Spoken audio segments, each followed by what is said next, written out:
ನೊಂದ ಜೀವಕ್ಕೆ ಮುರಿದ ಮನಸ್ಸಿಗೆ ಪ್ರಶ್ನೆಗಳಲ್ಲಿ ಸಿಲುಕಿದ ಜೀವನಕ್ಕೆ ಬೆಳಕಿಗಾಗಿ ಅಲೆಯುವ ಹೃದಯಕ್ಕೆ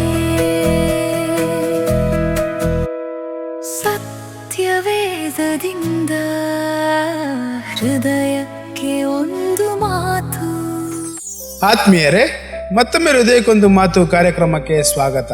ಪ್ರಿಯರೇ, ಇಂದು ನಾವು ನೋಡ್ಲಿಕ್ಕಿರುವಂಥದ್ದು ವಿಮೋಚನಾ ಕಾಂಡ 2ನೇ ಅಧ್ಯಾಯ ವಚನಗಳು 1ರಿಂದ 25.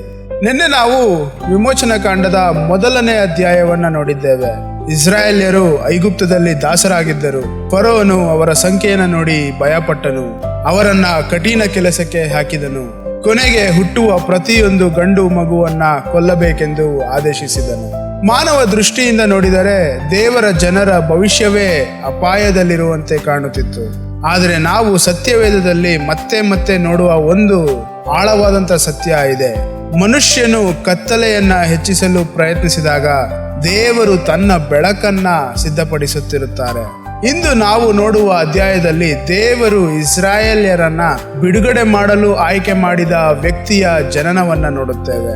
ಆ ವ್ಯಕ್ತಿಯ ಹೆಸರೇ ಮೋಶೆ. ಆದರೆ ಆಶ್ಚರ್ಯವೇನೆಂದರೆ ದೇವರು ಮೋಶೆಯನ್ನ ಒಂದು ದಿನದಲ್ಲಿ ನಾಯಕನನ್ನಾಗಿ ಮಾಡಲಿಲ್ಲ, ಅವನನ್ನ ವರ್ಷಗಳ ಕಾಲ ಸಿದ್ಧಪಡಿಸಿದರು. ಅದೇ ಈ ಅಧ್ಯಾಯದ ಮುಖ್ಯ ಸಂದೇಶವಾಗಿದೆ. ಪ್ರಿಯರೇ, ದೇವರು ತನ್ನ ಕಾರ್ಯಕ್ಕಾಗಿ ತನ್ನ ಸೇವಕರನ್ನ ಮೌನವಾಗಿ ಸಿದ್ಧಪಡಿಸುತ್ತಾ ಇರುತ್ತಾರೆ. ಅಧ್ಯಾಯವು ಲೇವಿಯ ಕುಲದ ಒಬ್ಬ ಗಂಡಸ ಮತ್ತೆ ಹೆಂಗಸಿನ ಮದುವೆಯಿಂದ ಆರಂಭವಾಗುತ್ತದೆ. ಅವರಿಗೆ ಒಂದು ಗಂಡು ಮಗು ಹುಟ್ಟುತ್ತದೆ. ಇದು ಸಾಮಾನ್ಯ ಸಂತೋಷದ ವಿಷಯವಾಗಿರಬೇಕಾಗಿತ್ತು. ಆದರೆ ಆ ಕಾಲದಲ್ಲಿ ಗಂಡು ಮಗುವಿನ ಜನನವೇ ಅಪಾಯವಾಗಿತ್ತು. ಯಾಕೆಂದರೆ ಫರೋನ ಆದೇಶದ ಪ್ರಕಾರ ಹುಟ್ಟುವ ಪ್ರತಿಯೊಂದು ಗಂಡು ಮಗುವನ್ನ ಕೊಲ್ಲಬೇಕಾಗಿತ್ತು. ಆದರೆ ಮೋಶೆಯ ತಾಯಿ ತನ್ನ ಮಗುವನ್ನ ನೋಡಿದಾಗ ಅವನು ದೇವರ ವಿಶೇಷ ಉದ್ದೇಶಕ್ಕಾಗಿ ಜನಿಸಿದ್ದಾನೆ ಎಂಬ ಭಾವನೆ ಅವಳಲ್ಲಿ ಮೂಡಿತು. ಅವಳು 3 ತಿಂಗಳು ಮಗುವನ್ನ ಅಡಗಿಸಿ ಇಟ್ಟಳು. ಆದರೆ ಒಂದು ಹಂತದಲ್ಲಿ ಇನ್ನೂ ಅಡಗಿಸಲು ಸಾಧ್ಯವಾಗಲಿಲ್ಲ. ಆಗ ಅವಳು ಒಂದು ಬುಟ್ಟಿಯನ್ನು ತಯಾರಿಸಿದಳು. ಅದಕ್ಕೆ ನೀರು ಒಳಬರದಂತೆ ಲೇಪನ ಮಾಡಿ ಮಗುವನ್ನ ಅದರಲ್ಲಿ ಮಲಗಿಸಿ ನೈಲ್ ನದಿಯ ದಡದಲ್ಲಿ ಇಟ್ಟಳು. ಆದ್ಮೇಲೆ ಇದು ಕೇವಲ ತಾಯಿಯ ಅಸಹಾಯಕತೆಯ ಒಂದು ಕಾರ್ಯವಲ್ಲ, ಇದು ನಂಬಿಕೆಯ ಒಂದು ಕಾರ್ಯ. ಅವಳು ತನ್ನ ಮಗುವನ್ನ ನದಿಗೆ ಎಸೆದಿಲ್ಲ, ದೇವರ ಕೈಗೆ ಒಪ್ಪಿಸಿದಳು. ತಾನು ಮಾಡಬಹುದಾದದನ್ನ ಮಾಡಿ ನಂತರ ಉಳಿದದ್ದನ್ನ ದೇವರ ಕೈಗೆ ಒಪ್ಪಿಸಿಕೊಟ್ಟಳು. ನಮ್ಮ ಜೀವನದಲ್ಲಿಯೂ ಕೆಲವೊಮ್ಮೆ ಇದೇ ರೀತಿಯ ಸಂದರ್ಭಗಳು ಬರುತ್ತವೆ. ನಮ್ಮಿಂದ ಎಲ್ಲವನ್ನ ನಿಯಂತ್ರಿಸಲು ಸಾಧ್ಯವಾಗುವುದಿಲ್ಲ. ಆ ಸಮಯದಲ್ಲಿ ನಾವು ಭಯದಲ್ಲಿ ಬದುಕಬಹುದು ಅಥವಾ ದೇವರ ಮೇಲೆ ಭರವಸೆ ಇಡಬಹುದು. ಮೋಶೆಯ ತಾಯಿ 2ನೇಯದನ್ನ ಆಯ್ಕೆ ಮಾಡಿಕೊಂಡಳು. ನಂತರ ಆಶ್ಚರ್ಯಕರವಾದಂತ ಘಟನೆ ನಡೆಯುತ್ತದೆ. ಪ್ರಿಯರೇ, ಫರೋನ ಮಗಳು ಸ್ನಾನ ಮಾಡಲು ನದಿಯ ಬಳಿಗೆ ಬರುತ್ತಾಳೆ. ಬುಟ್ಟಿಯನ್ನ ಕಂಡು ಅದನ್ನ ತೆರೆಯುತ್ತಾಳೆ. ಒಳಗೆ ಅಳುತ್ತಿರುವ ಮಗುವನ್ನ ನೋಡುತ್ತಾಳೆ. ಆ ಮಗುವು ಇಬ್ರಿಯರ ಮಗು ಎಂದು ಅವಳಿಗೆ ಗೊತ್ತಾಗುತ್ತದೆ. ಆದರೂ ಅವಳ ಹೃದಯ ಕರಗುತ್ತದೆ. ಅವಳು ಮಗುವನ್ನ ರಕ್ಷಿಸುತ್ತಾಳೆ. ಆದ್ಮೇಲೆ ಇಲ್ಲಿ ದೇವರ ಕಾರ್ಯವನ್ನ ಗಮನಿಸಿ, ಫರೋಹ ಮಕ್ಕಳನ್ನ ಕೊಲ್ಲಲು ಆದೇಶಿಸಿದ್ದಾನೆ. ಆದರೆ ಫರೋನ ಮನೆಯಲ್ಲಿಯೇ ದೇವರು ಮಗುವಿನ ರಕ್ಷಣೆಗೆ ವ್ಯವಸ್ಥೆ ಮಾಡಿಕೊಟ್ಟವರು. ಇದೇ ದೇವರ ಕಾರ್ಯ ವಿಧಾನ. ಪ್ರಿಯರೇ, ದೇವರು ಶತ್ರುವಿನ ಯೋಜನೆಯನ್ನ ಸಹ ತನ್ನ ಉದ್ದೇಶಕ್ಕಾಗಿ ಬಳಸಬಲ್ಲರು. ಮೋಶೆಯ ಅಕ್ಕ ಮಿರಿಯಮಳು ಅಲ್ಲೇ ನಿಂತು ಎಲ್ಲವನ್ನ ಗಮನಿಸುತ್ತಿದ್ದಳು. ಅವಳು ಚಾತುರ್ಯದಿಂದ ಫರೋನ ಮಗಳಿಗೆ ಒಂದು ಸಲಹೆಯನ್ನ ಕೊಡುತ್ತಾಳೆ. ಈ ಮಗುವಿಗೆ ಹಾಲುಣಿಸಲು ಒಬ್ಬ ಇಬ್ರಿಯ ಮಹಿಳೆಯನ್ನ ಕರೆತರುವುದೇ ಎಂಬುದಾಗಿ ಪ್ರಶ್ನೆ ಕೇಳುತ್ತಾಳೆ. ಫರೋನ ಮಗಳು ಒಪ್ಪಿಕೊಂಡಳು. ಹೀಗೆ ಮೋಶೆಯ ಸ್ವಂತ ತಾಯಿಯೇ ಅವನನ್ನ ಬೆಳೆಸುವ ಅವಕಾಶ ಪಡೆದಳು. ಇದು ಎಷ್ಟು ಅದ್ಭುತವಾದ ದೇವರ ವ್ಯವಸ್ಥೆ. ಪ್ರಿಯರೇ, ತನ್ನ ಮಗುವನ್ನ ಕಳೆದುಕೊಂಡೆನೆಂದು ಭಾವಿಸಿದ ತಾಯಿಯೇ ಮತ್ತೆ ಅವನನ್ನ ತನ್ನ ಕೈಯಲ್ಲಿ ಹಿಡಿದಳು. ದೇವರು ಕೆಲವೊಮ್ಮೆ ನಮ್ಮ ಸಮಸ್ಯೆಯನ್ನ ತೆಗೆದು ಹಾಕುವುದಿಲ್ಲ, ಆದರೆ ಅದರ ಮಧ್ಯೆಯೇ ತನ್ನ ಕಾಳಜಿಯನ್ನ ತೋರಿಸುತ್ತಾರೆ. ಮಗು ದೊಡ್ಡವನಾದ ನಂತರ ಅವನನ್ನ ಅರಮನೆಗೆ ಕರೆದುಕೊಂಡು ಹೋಗಲಾಯಿತು. ಅಲ್ಲಿ ಅವನಿಗೆ ಮೋಶೆ ಎಂಬ ಹೆಸರು ಇಡಲಾಯಿತು. ಅದರ ಅರ್ಥ ನೀರಿನಿಂದ ಎತ್ತಲ್ಪಟ್ಟವನು ಎಂಬುದಾಗಿ. ಮೋಶೆ ಈಗ ಅರಮನೆಯ ಮಗನಂತೆ ಬೆಳೆಯುತ್ತಾನೆ. ಅವನು ಉತ್ತಮ ಶಿಕ್ಷಣ ಪಡೆಯುತ್ತಾನೆ, ರಾಜಕೀಯವನ್ನ ಕಲಿಯುತ್ತಾನೆ, ನಾಯಕತ್ವವನ್ನ ಕಲಿಯುತ್ತಾನೆ, ಐಗುಪ್ತದ ಜ್ಞಾನವನ್ನ ಕಲಿಯುತ್ತಾನೆ. ಆದರೆ ದೇವರು ಅವನ ಭವಿಷ್ಯದ ಸೇವೆಗಾಗಿ ಅವನನ್ನ ಸಿದ್ಧಪಡಿಸುತ್ತಾ ಇದ್ದಾರೆ ಎಂಬುದಾಗಿ ಆ ಸಮಯದಲ್ಲಿ ಮೋಶೆಗೆ ಗೊತ್ತಿರಲಿಲ್ಲ. ಪ್ರಿಯರೇ, ಒಂದು ದಿನ ಅವನು ಲಕ್ಷಾಂತರ ಜನರನ್ನ ಮುನ್ನಡೆಸಬೇಕಾಗುತ್ತದೆ ಎಂಬುದಾಗಿ ಅವನಿಗೆ ಗೊತ್ತಿರಲಿಲ್ಲ. ಆ ಕಾರ್ಯಕ್ಕಾಗಿ ಈಗಲೇ ತರಬೇತಿ ಪಡೆಯುತ್ತಾ ಇದ್ದಾನೆ ಎನ್ನುವಂಥದ್ದು ಅವನಿಗೆ ಗೊತ್ತಿರಲಿಲ್ಲ.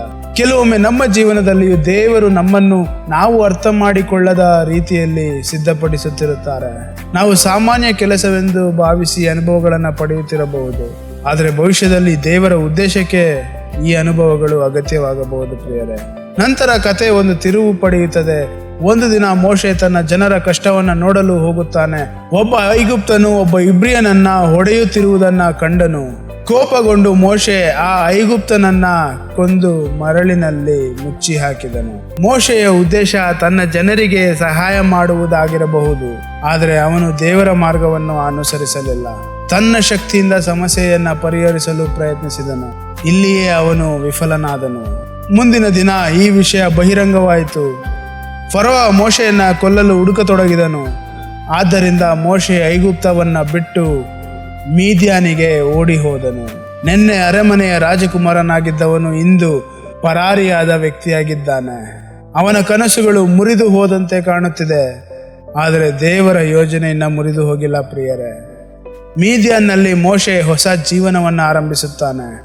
ಅವನು ಮದುವೆಯಾಗುತ್ತಾನೆ, ಮಕ್ಕಳನ್ನು ಪಡೆಯುತ್ತಾನೆ ಮತ್ತು ಕುರಿಗಳನ್ನು ಕಾಯಲು ಪ್ರಾರಂಭಿಸುತ್ತಾನೆ. ಆತ್ಮೀಯರೇ, ಈ ಭಾಗವನ್ನು ಓದುವಾಗ ನಮಗೆ ಇದು ಕೇವಲ ಕಾಯುವಿಕೆಯ ವರ್ಷಗಳಂತೆ ಕಾಣಬಹುದು, ಆದರೆ ದೇವರ ದೃಷ್ಟಿಯಲ್ಲಿ ಇದು ತರಬೇತಿಯ ವರ್ಷಗಳು. ಅರಮನೆಯಲ್ಲಿ ಮೋಶೆ ನಾಯಕತ್ವವನ್ನು ಕಲಿತನು. ಮರುಳು ಭೂಮಿಯಲ್ಲಿ ಅವನು ವಿನಮ್ರತೆಯನ್ನು ಕಲಿಯುತ್ತಾ ಇದ್ದಾನೆ. ಅರಮನೆಯಲ್ಲಿ ಅವನು ಅಧಿಕಾರವನ್ನು ಕಂಡನು. ಮರಳು ಭೂಮಿಯಲ್ಲಿ ಅವನು ದೇವರ ಮೇಲೆ ಅವಲಂಬಿಸುವುದನ್ನು ಕಲಿಯುತ್ತಾ ಇದ್ದಾನೆ. ಮುಂದೆ ಇಸ್ರಾಯೇಲರನ್ನ ಮುನ್ನಡೆಸಲು ಇವೆರಡೂ ಅಗತ್ಯವಾಗಿರುವಂಥದ್ದು. ಅಧ್ಯಾಯದ ಕೊನೆಯಲ್ಲಿ ಮತ್ತೆ ಇಸ್ರಾಯೇಲರ ಕಡೆ ನಮ್ಮ ಗಮನ ಬರುತ್ತದೆ. ಅವರು ಇನ್ನೂ ದಾಸರಾಗಿದ್ದಾರೆ ಎಂಬುದಾಗಿ, ಅವರ ಪರಿಸ್ಥಿತಿ ಇನ್ನ ಬದಲಾಗಿಲ್ಲ ಎಂಬುದಾಗಿ, ಅವರು ಇನ್ನೂ ಕಷ್ಟದಲ್ಲಿದ್ದಾರೆ ಎಂಬುದಾಗಿ. ಆದರೆ ಸತ್ಯವೇದ 4 ಅದ್ಭುತ ಸತ್ಯಗಳನ್ನು ಹೇಳುತ್ತದೆ. ದೇವರು ಅವರ ಮೊರೆಯನ್ನ ಕೇಳಿದರು ಎಂಬುದಾಗಿ, ದೇವರು ತನ್ನ ಒಡಂಬಡಿಕೆಯನ್ನು ನೆನಪಿಸಿಕೊಂಡರು ಎಂಬುದಾಗಿ, ದೇವರು ಅವರನ್ನ ನೋಡಿದರು ಎಂಬುದಾಗಿ, ದೇವರು ಅವರ ಬಗ್ಗೆ ಕಾಳಜಿ ವಹಿಸಿದರು ಎಂಬುದಾಗಿ. ಹೊರಗಿನಿಂದ ನೋಡಿದರೆ ಏನೂ ಬದಲಾಗಿರಲಿಲ್ಲ, ಆದರೆ ದೇವರ ಹೃದಯ ಈಗಾಗಲೇ ಅವರ ಕಡೆಗೆ ತಿರುಗಿತು. ವಿಮೋಚನೆಯ ಕತೆ ಆರಂಭವಾಗಿತ್ತು. ಮೋಶೆ ಇನ್ನು ಮರಳು ಭೂಮಿಯಲ್ಲಿದ್ದಾನೆ, ಇಸ್ರಾಯೇಲ್ಯರು ಇನ್ನ ದಾಸ್ಯದಲ್ಲಿದ್ದಾರೆ. ಆದರೆ ದೇವರು ತನ್ನ ಸಮಯಕ್ಕೆ ಎಲ್ಲವನ್ನ ಸಿದ್ಧಪಡಿಸಿದ್ದಾರೆ. ಪ್ರಿಯರೇ, ಈ ಅಧ್ಯಾಯ ನಮಗೆ ಕಲಿಸುವುದು ದೇವರು ತನ್ನ ಕಾರ್ಯವನ್ನ ಅನೇಕ ಬಾರಿ ಮೌನವಾಗಿ ಮಾಡುತ್ತಾರೆ. ಕಾಯುವಿಕೆಯ ಸಮಯ ವ್ಯರ್ಥದ ಸಮಯ ಅಲ್ಲ ಪ್ರಿಯರೇ, ಅದು ಸಿದ್ಧತೆಯ ಸಮಯ. ನಮ್ಮ ವೈಫಲ್ಯಗಳು ದೇವರ ಯೋಜನೆಯನ್ನ ರದ್ದುಪಡಿಸುವುದಿಲ್ಲ ಮತ್ತು ದೇವರು ತನ್ನ ಜನರ ಕೂಗನ್ನು ಯಾವಾಗಲೂ ಕೇಳುತ್ತಾರೆ. ಹಾಗಾದ್ರೆ ಬಹುಶಃ ಇಂದು ನೀವು ನಾನು ಕಾಯುವಿಕೆಯ ಹಂತದಲ್ಲಿರಬಹುದು. ನಮ್ಮ ಪ್ರಾರ್ಥನೆಗೆ ಉತ್ತರ ಸಿಗದಂತೆ ಕಾಣುತ್ತಿರಬಹುದು, ಅಥವಾ ಒಂದು ವೈಫಲ್ಯದ ನಂತರ ನಮ್ಮ ಜೀವನವೇ ನಿಂತು ಹೋಗಿದೆ ಎಂದು ನಾವು ಭಾವಿಸುತ್ತಿರಬಹುದು. ಈ ಅಧ್ಯಾಯ ನಮಗೆ ನೆನಪಿಸುವುದು ಏನೆಂದರೆ, ದೇವರು ನಮ್ಮನ್ನ ಮರೆತಿಲ್ಲ. ದೇವರು ಇನ್ನೂ ಕೆಲಸ ಮಾಡುತ್ತಾ ಇದ್ದಾರೆ. ನಾವು ಕಾಣದ ಸ್ಥಳದಲ್ಲಿಯೂ ದೇವರು ನಮ್ಮ ಭವಿಷ್ಯವನ್ನ ಸಿದ್ಧಪಡಿಸುತ್ತಾ ಇದ್ದಾರೆ.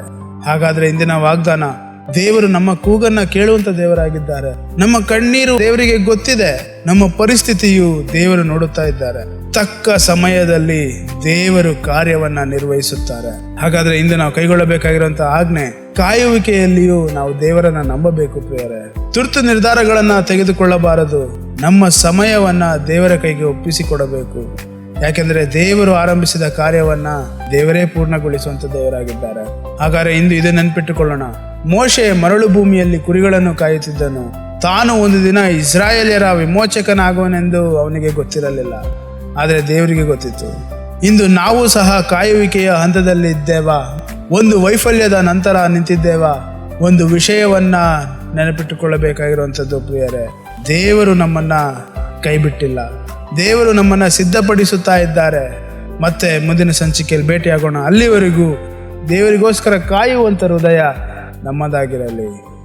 ಆಮೇನ್. ದುಂದ ಜೀವಕ್ಕೆ ಮುರಿದ ಮನಸ್ಸಿಗೆ ಬೆಳಕನ್ನು ಹುಡುಕುವ ಹೃದಯಕ್ಕೆ